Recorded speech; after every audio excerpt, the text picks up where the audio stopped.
but if we say 70s and 80s, part of the 90s you were working, maybe mid 90s, all you tell me how much work you did in the 90s, but then there was a time in which you took time to take care of your family, mother, wife, all of those things.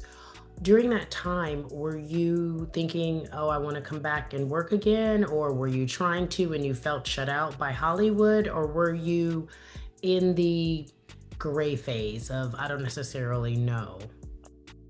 When I was diagnosed with endometriosis in the early 80s, it and I had the HIT exercise program, traveling all across the country, and now I can't even do one sit up, Mm. and I couldn't figure out what the diagnosis was, and it was sort of a new disease at that time. And so all of these doctors, I went to many, many hospitals, and nobody could find an answer. And finally, my OBGYN said, well, why don't we just test you for endometriosis? And it came back positive. And I couldn't do my exercise program anymore. Everything had to shut down. It was so painful that I couldn't function at all. Everything ended. He said, the only thing that can help is pregnancy. And I Mm. said, okay, God, I'm ready.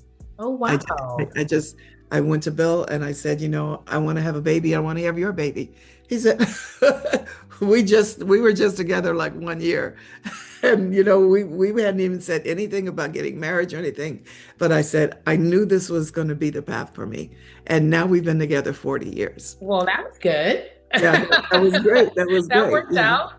But the endometriosis was there as long as I was if I was pregnant, it was gone. During nursing, it was gone. As soon as I stopped nursing, it would come back. So I lived with endometriosis for 11 years, which took me out of the industry. And I'm raising my children, and I'm thinking, now I'm being a proud mom. And we're saying, what are we going to do, other than going on the road all the time? And that's when we came up with doing a theatrical play called The Journey of the African American. Was supposed to run for 6 weeks. Bill was producer, actually Bill and I, but I was being mommy too much to actually be the producer. And we had a cast of 35. A lot of children were in it. But it was it was supposed to run for 6 weeks. It ran for 10 months. And Mm. then we got booked on the road. And Mm. so we're now going out, with this huge cast.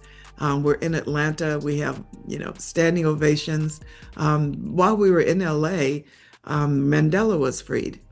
And Mayor Tom Bradley invited him to Los Angeles, and he asked for a command performance from our troupe to, Oh, to wow. perform on the steps of City Hall when Mandela was there.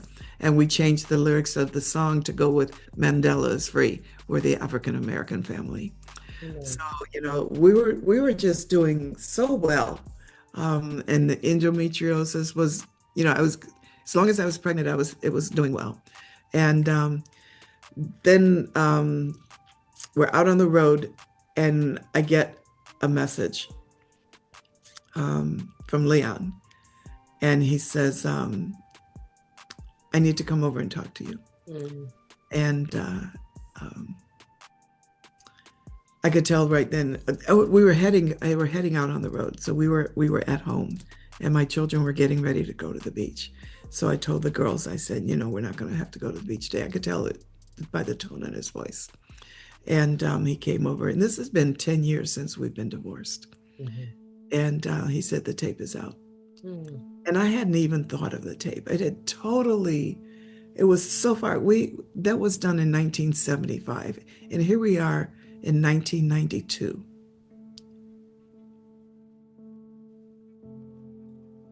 And there was a gentleman, I don't even want to call him a gentleman, an individual that stole the tape, sold it so that he could get drugs. And it destroyed my career. It destroyed my belief in myself. Mm. I didn't want anybody to see me anymore. I couldn't look at anybody anymore. I couldn't even look at myself. My children became my lifeline. My husband tried to help as much as he could, but I was just broken. Um,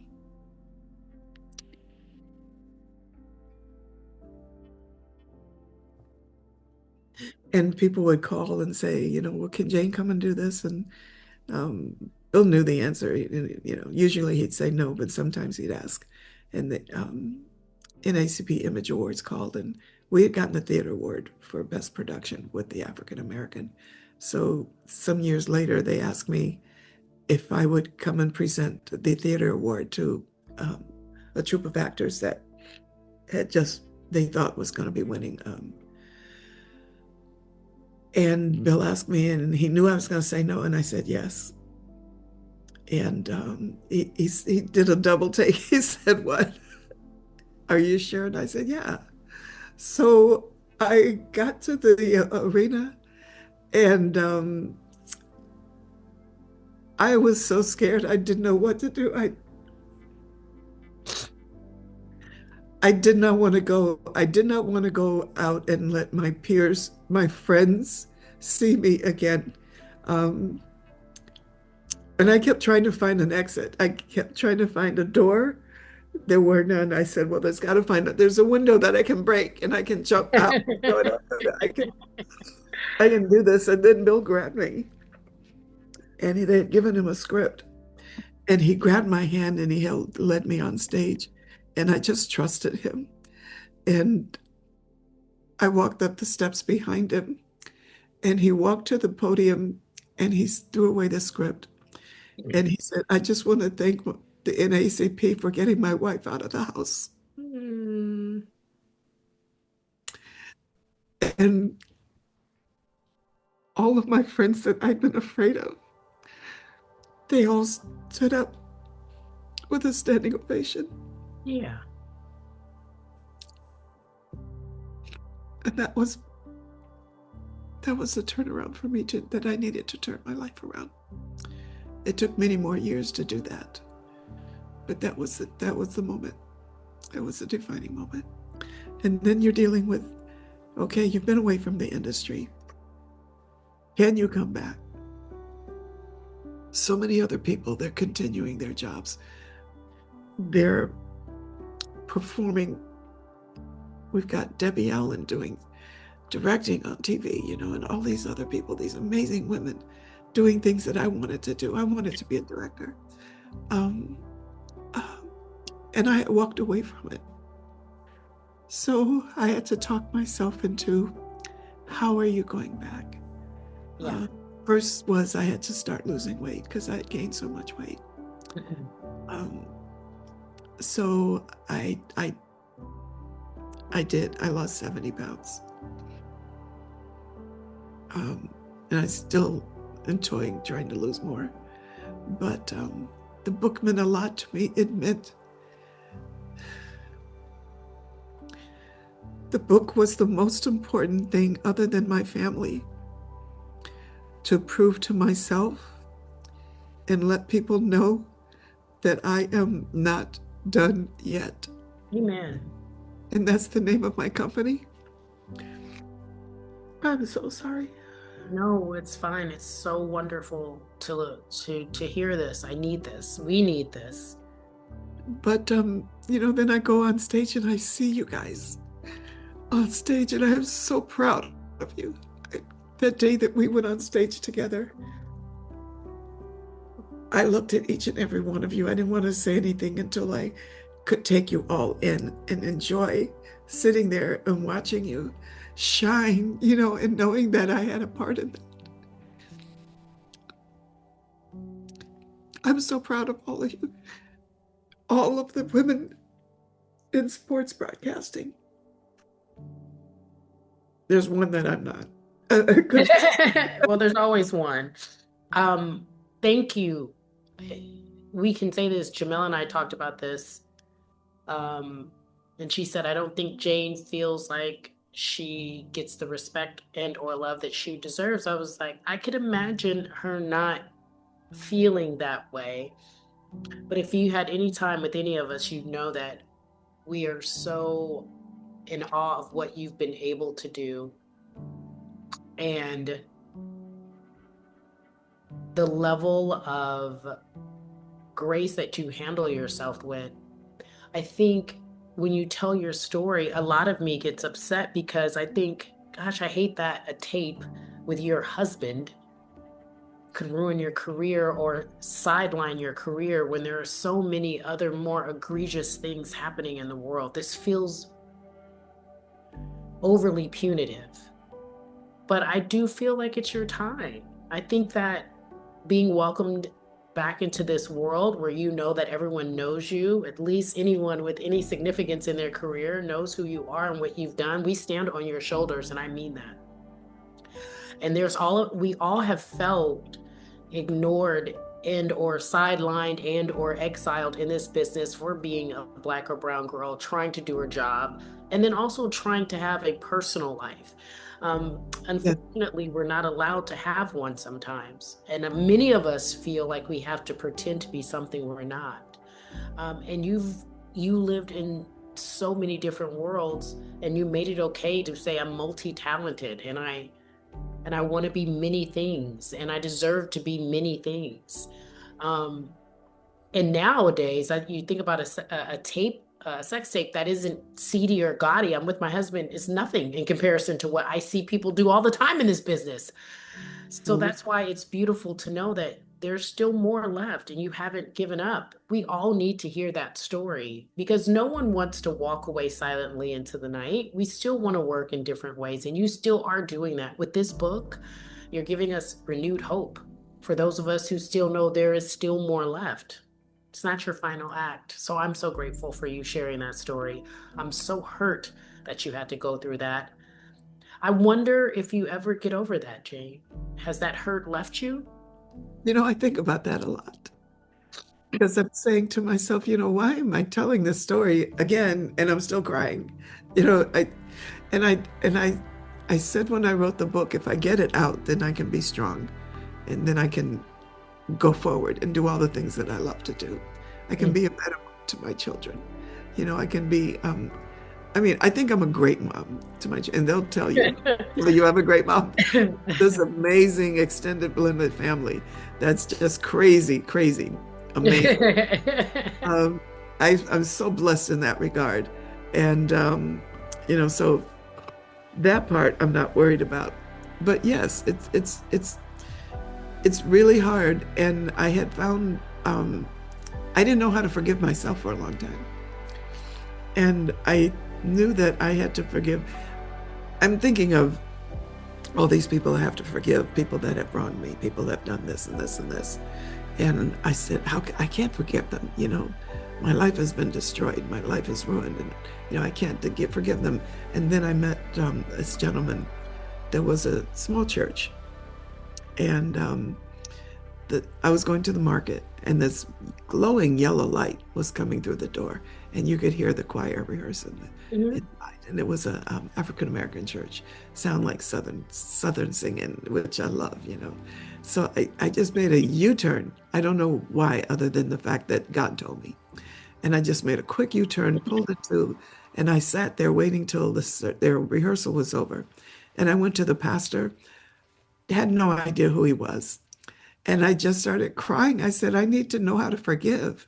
And I Oh, started talking, and he didn't say anything. He just let me vomit, and spit everything out that I was feeling to a total stranger, mm, to a total stranger. God And then he bless. gave me a tissue and he says, these things come in handy sometimes. And he says, I think we need to set some sessions. And he said, you can come and we can meet. We did for 6 weeks.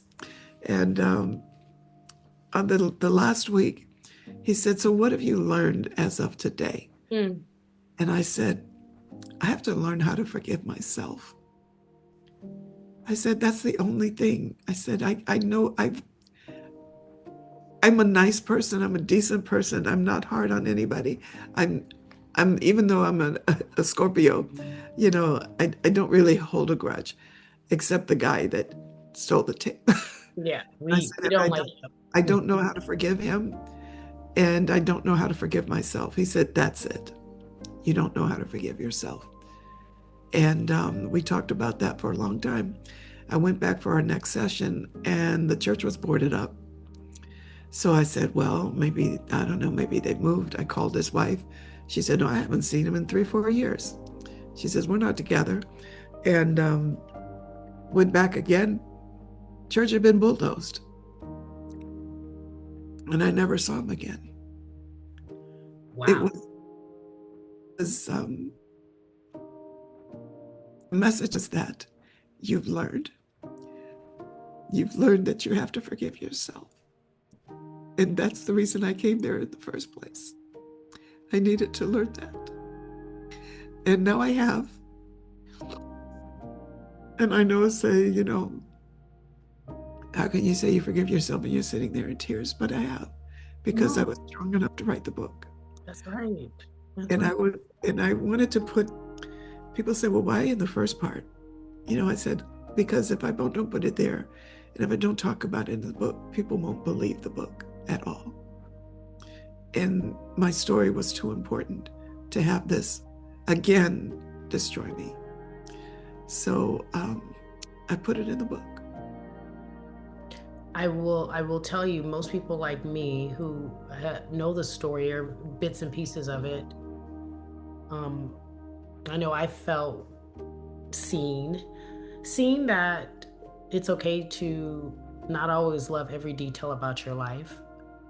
But when I read it, I felt like that secret shouldn't have any more power, because secrets have power. Like they hold so much power. And I felt like, for me, if you read when you read something, you often relate to how where it resonates with you. Um, and it felt very fearless. It felt very I've learned, and now there's more. And also, in the grand scheme of things, I know you probably don't feel this way because it is your experience. But when I think about it, it feels so insignificant considering where we are in today's times. Yes, It it is. feels it doesn't even feel like it should be a just okay, that happened. It shouldn't be like, let's stop the press. There is no penalty, I think, attached to it anymore. There's nothing more punitive that can happen to you. If anything, people are looking at it and learning that things do happen. Bad things happen to good people, but they survive. That's how I read it. um, and I think that message for little brown girls who do what we do is so important, because we won't always get it right. We won't always make the decisions. They judge us so much more harshly than they do others. And Yes, so if we learn to forgive ourselves, then we can move on. That's it's what I'm hearing you say. absolutely, absolutely. And that message was not just for me, it was for my daughters. When you say we look at these brown girls and they do need to be told that they matter. Mhm. They do need to be told that no matter what you can achieve. I was given the maybe 5 years ago, um, Black Enterprise magazine at the Women of Power Legacy Awards. Yeah. They gave me, Butch Graves called me in the morning, and I hadn't talked to him since he'd been a kid. I knew his father, and he called me and he said, "Jayne, we want to honor you with the Legacy Award this year." And he said, "But you can't come unless you bring your daughters too, because I want them to see this. I Mhm. want them to see who their mother is." Yeah. And that was probably just one of the most amazing things anybody could say to me.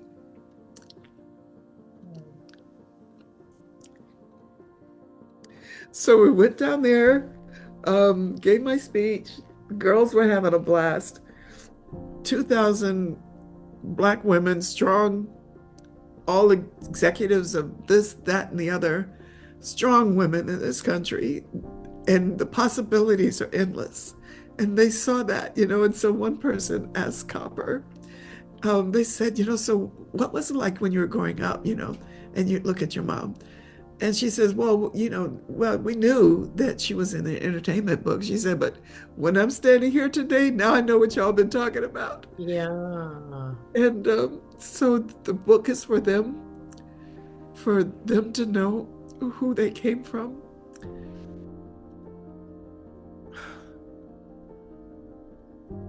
Man, you really got me today. This wasn't supposed to happen. We're supposed to be talking sports, girl. We are. We did. We have. I think we're talking But about this is Jane, the story of women in sports, and this surpasses black and brown. It's a tough ask. It's still very male dominated business, even though we, like I said, stand on your shoulders. It's hard to be in this industry and find space that feels safe and know that you can have a life after and then come back and have a life after and then come back and have a life after. And you've shown us that, and you can show all of your talents. Like, this is so important to know that we're able to live loudly. I think your tears are so refreshing for me. Like, because you are speaking to my spirit in every possible way. I think we all feel, no matter how successful we are, no matter what we've accomplished, we always feel like we're being hidden. I've had this conversation with Maria and Jamel and Taylor. I can name a list of women who appear to be thriving, but always wonder where safe is. Is it safe here? Is it safe there?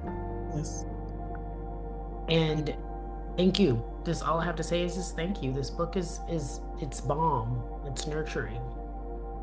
there It's was a little good. girl that when I was getting my award at Black Enterprise, I woke up that morning, opened my phone, and the very first thing I saw was a dad had posted that his little girl was supposed to make a poster for who she admired.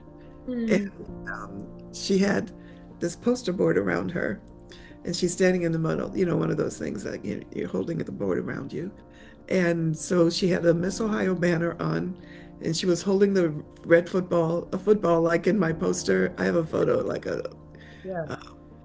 a landmark photo for me that was shot by Lamont, and I'm holding a football with a red blouse, a red satin blouse. So she's in a red Mhm. dress. She's holding the football. She's got the sash. She's got the crown on her head, and she's got my name all around and all around the border. And her dad is telling her, "If you see it, you can achieve it." Amen.